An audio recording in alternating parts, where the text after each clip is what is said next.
Bukod sa mayamang kasaysayan, pinagpala rin ang lalawigan ng Bulacan ng magagandang lugar at tanawing handog ng kalikasan.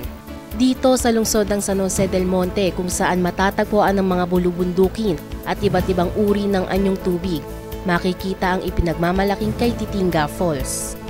Dalawa ang daan patungo dito.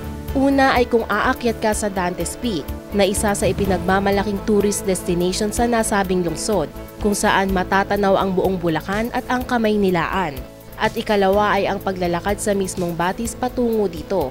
Ngunit tiyak na hindi mo na mararamdaman ang pagod at hirap dahil sa natural na ganda ng tanawing talaga namang makaagaw pansin.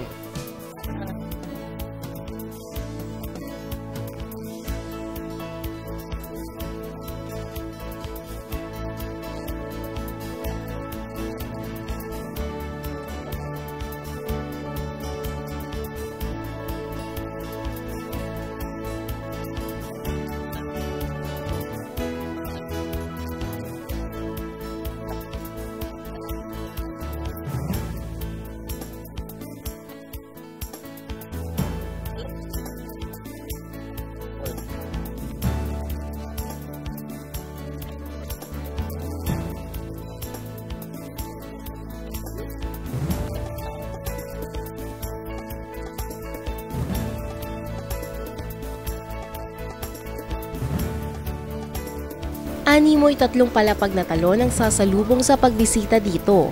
Walang sapat na salita para mailarawan ang makikita ng iyong mga mata.